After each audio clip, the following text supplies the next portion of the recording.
Welcome everyone to Villains May Cry. I'm Kameline. I'm Ariane, and we are here to examine the villains in movies and shows and reveal to you why they are terribly misunderstood and treated so unfairly.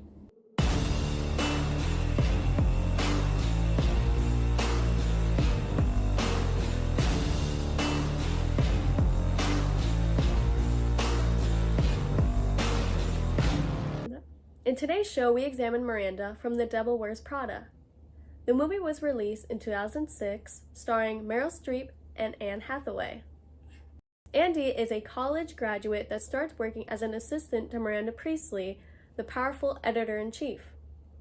Miranda is seen as the villain because of her demands and commanding attitude. She's the devil that the title refers to.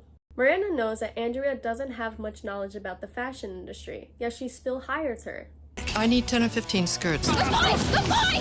Hello? Where are my eggs? Lingerie. She is vicious. Miranda's tasks seem unfair to the viewer, but some demands are actually a normal part of being an assistant.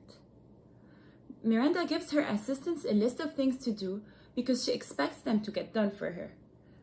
And Miranda notices that Angie actually goes above and beyond, exceeding her expectations. One copy. What are my twins going to do with that? Share? No, I made 2 copies and had them covered, reset, and bound so that they wouldn't look like manuscripts. This is an extra copy to have in file, just in case. So Miranda obviously respects and cares about proactivity, and she rewards those who think ahead, like Angie.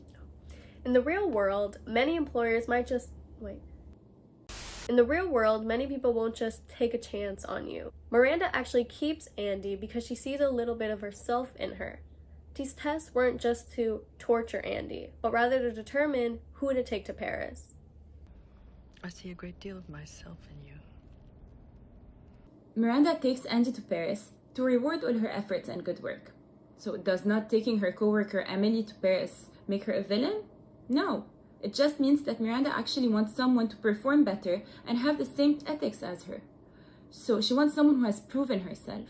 Miranda is looked at as this powerful, high figure who can't afford mess-ups. So having Angie be with her in Paris seemed like the logical, right, and better decision because she actually matched her expectations.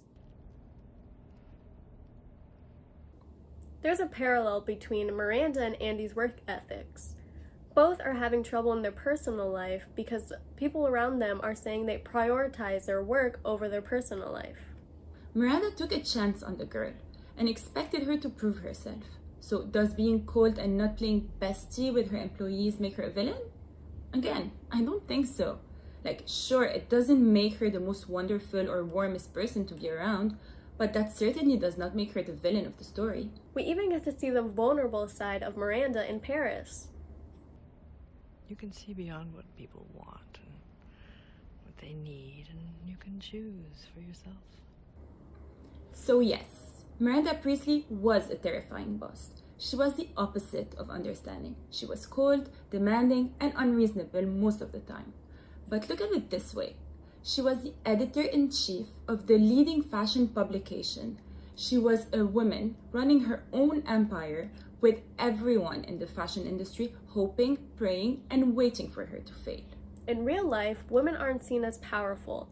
Women have to fight to be on top.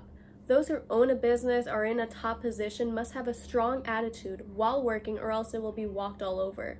For women who do have this strong attitude like Miranda, it's seen as a bitchy and bossy, while when a man does it, it's seen as strong and decisive. I have worked with a lot of people who are very powerful that don't raise their voices.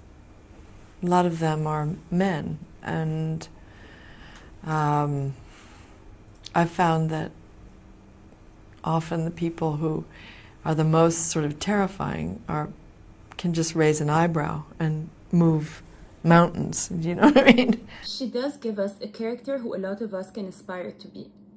To be able to be uncompromising and tough and real and honest and to the point, and not have to contort and dance to get your point across without hurting anybody or offending anybody, which I think men have a much easier time with. So here's a question we want to ask you. Is Miranda truly the devil? Or was everyone making her out to be due to her strong and powerful attitude? Thank you for watching Villains May Cry.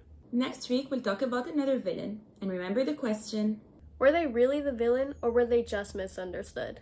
I'm Kameline. I'm Ariane. Thanks for watching. That's all. Okay.